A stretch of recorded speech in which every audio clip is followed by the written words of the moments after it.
Assalamualaikum warahmatullahi wabarakatuh.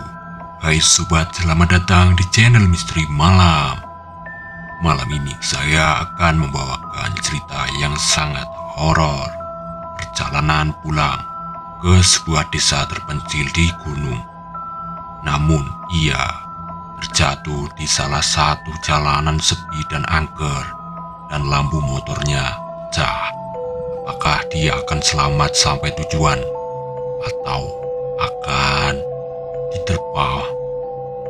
atau akan diterpa hewan buas di hutan sana? Lanjut aja ke ceritanya. Rizal duduk di kursi kontrakannya pada sore itu, menatap jam dinding yang menunjukkan pukul 4.30. Malam Jumat ini ia bersiap pulang ke kampungnya yang terletak di daerah pegunungan. Jauh dari tempat ia bekerja, hatinya campur aduk antara semangat dan sedikit rasa cemas. Kakaknya akan menikah, dan Rizal tak ingin melewatkan momen berharga itu. Namun, ia tahu perjalanan yang akan ditempuh tidaklah mudah. Ia sudah menyiapkan segalanya. Sebuah tas ransel kecil yang berisi beberapa pakaian dan oleh-oleh untuk keluarganya. Di luar motornya sebuah Honda PCX sudah menunggu Rizal memilih untuk berangkat pukul 5 sore. Berharap bisa di kampungnya sebelum tengah malam. Perjalanan yang akan ia lalui adalah jalan pintas, terobosan melalui hutan-hutan yang terkenal sepi dan jarang dilewati kendaraan.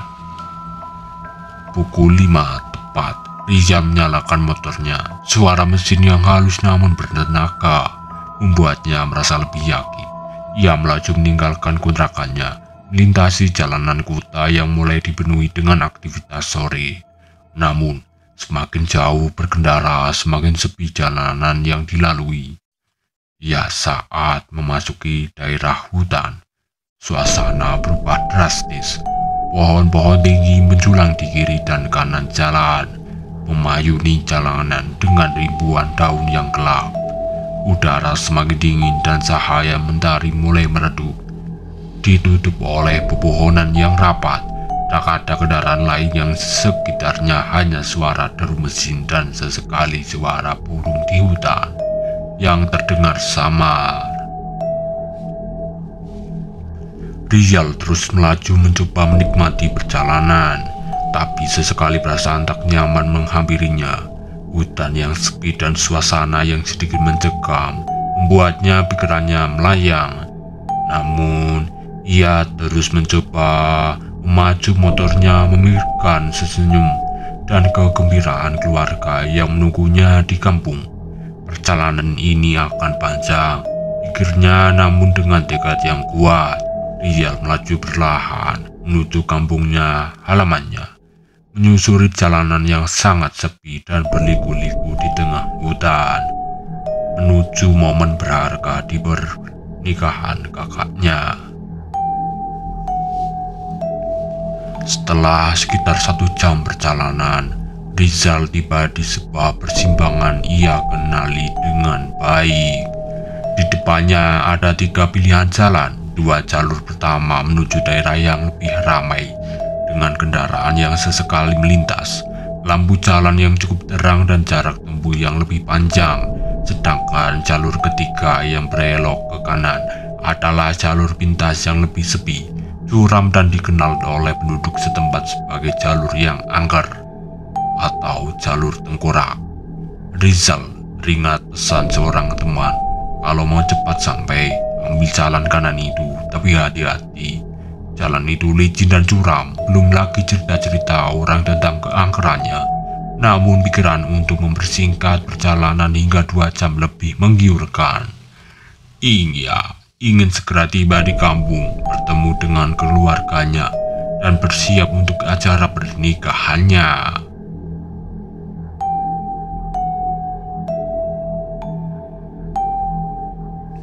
Tanpa banyak pikir panjang, Rizal membelokkan motornya ke kanan, memasuki jalanan terobosan yang tampak gelap dan menanjak. Jalanan itu tidak lebar, hanya cukup satu orang kendaraan dengan tebing curam di sisi dan jurang di sisi lainnya.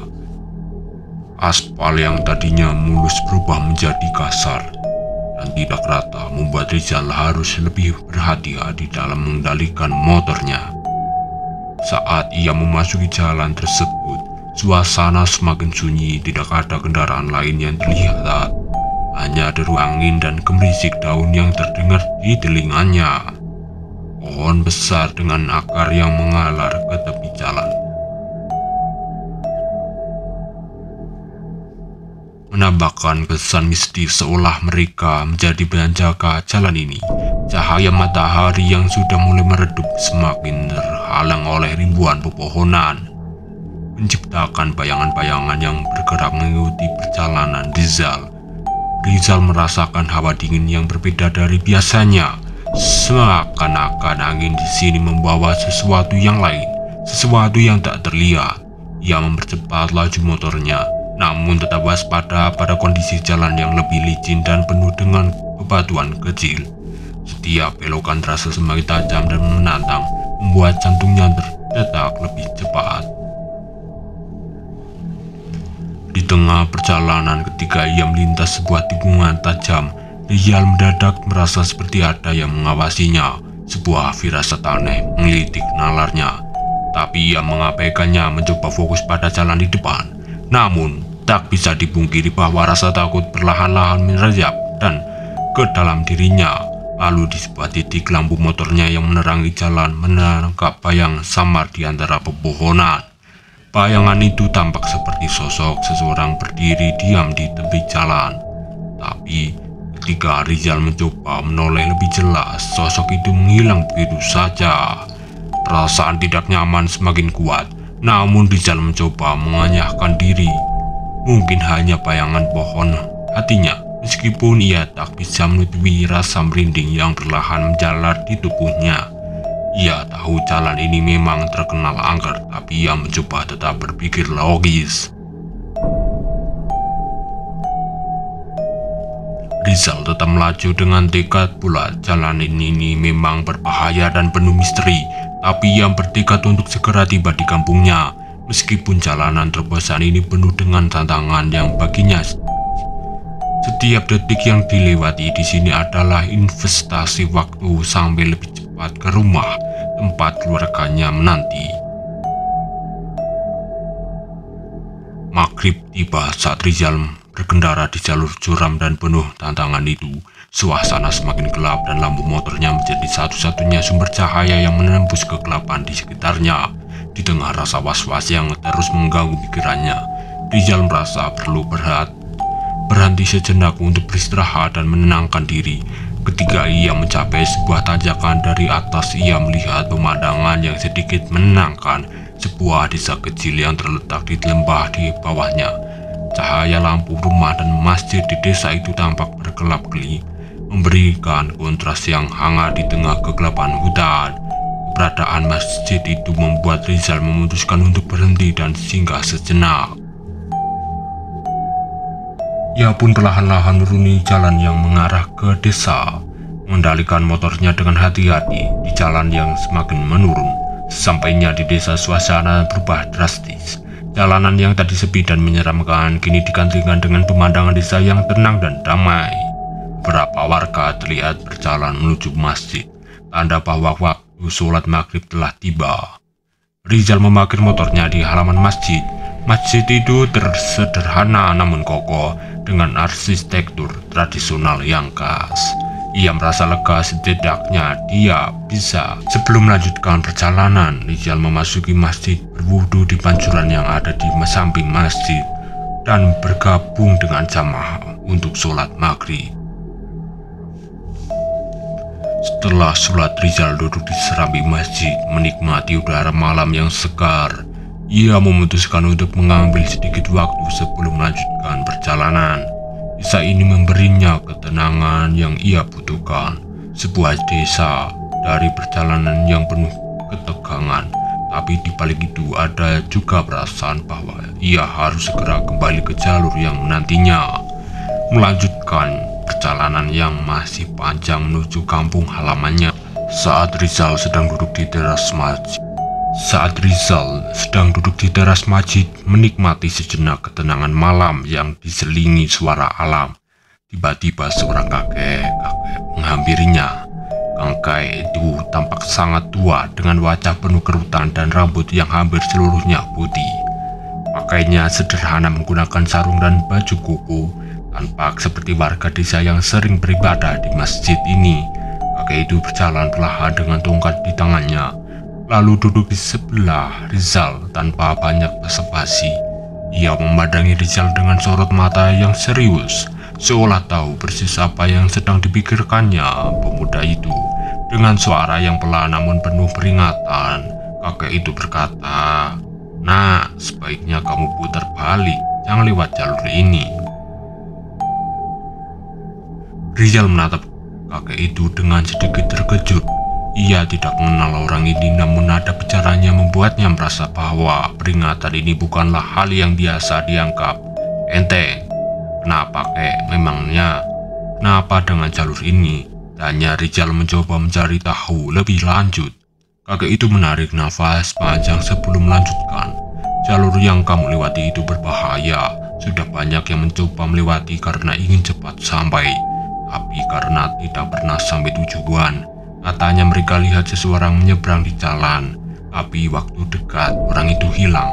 Akhirnya mereka kehilangan kendali dan jatuh ke jurang." Rizal terdiam sejenak meresapi kata-kata kakek itu.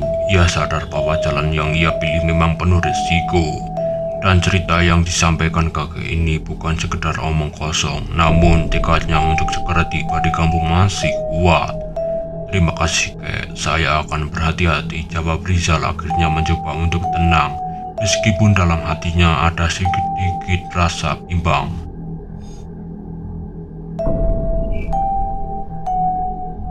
Setelah merenung sejenak, Rizal akhirnya memutuskan untuk tetap melanjutkan perjalanan meskipun peringatan dari kakek tadi masih terkiang di pikirannya. Terkadang ia segera sampai di kampung lebih kuat. Ia beranjak dari tempat duduknya di teras masjid, mengambil tasnya dan berjalan menuju motornya. Setelah memanaskan motor sejenak, Rizal melaju kembali ke jalan utama meninggalkan desa kecil itu. Malam semakin larut dan suasana di jalan terpesan itu kembali sunyi. Cahaya lampu motornya menerangi jalan yang terus menurun dan berliku dengan tebing curam dan jurang yang gelap di sekelilingnya. Sekitar 30 menit kemudian, ia mulai melihat beberapa warung makan kecil di tepi jalan. Warung-warung ini sederhana dengan lampu temaram yang menyinari meja dan kursi yang diletakkan di depan. Kelihatan mulai terasa setelah perjalanan panjang ini. Di perutnya mulai terasa lapar. Rizal memutuskan untuk mampir di salah satu warung tersebut. Ia memilih warung yang terlihat lebih ramai meskipun hanya ada beberapa orang yang sedang menikmati makanan. Rizal memarkir motornya di depan warung lalu berjalan masuk ke rumah makanan yang hangat menyambutnya, membuat rasa lapar semakin nyata.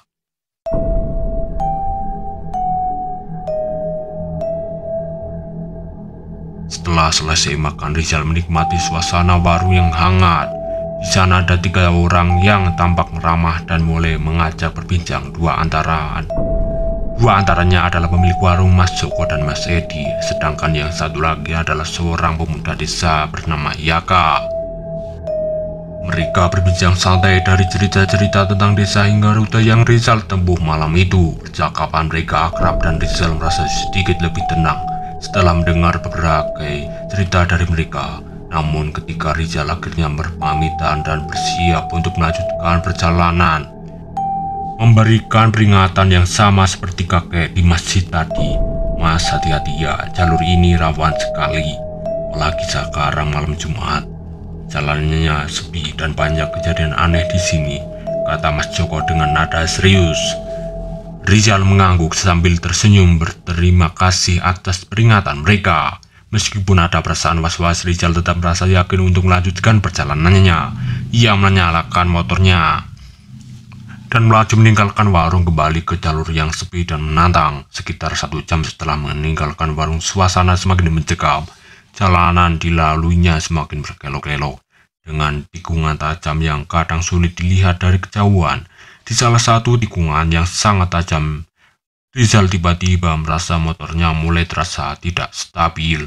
Roda depannya motornya kehilangan grip, dan sebelumnya ia bisa mengendalikan situasi motor itu terpeleset di antara pasir yang berserakan di jalan. Rizal terjatuh bersama motornya, tubuhnya terlempar ke samping namun untungnya kecepatan yang tidak terlalu tinggi membuatnya hanya mengalami lecet kecil di lengan dan kaki. Namun, stop lampu motor bagian depannya sedikit pecah dan beberapa koresan tampak di bodinya. Ia merasakan sedikit nyeri di tubuhnya, tapi tidak ada cedera serius yang menghalanginya untuk melanjutkan perjalanan. Setelah beberapa saat berbaring di tanah, Rizal mencoba bangkit. Ia mengecek motornya yang masih bisa dinyalakan, meski lampunya sedikit pecah. Sambil menenangkan diri, ia mencoba menyingkirkan pasir dari bajunya dan memeriksa kondisi sekitar.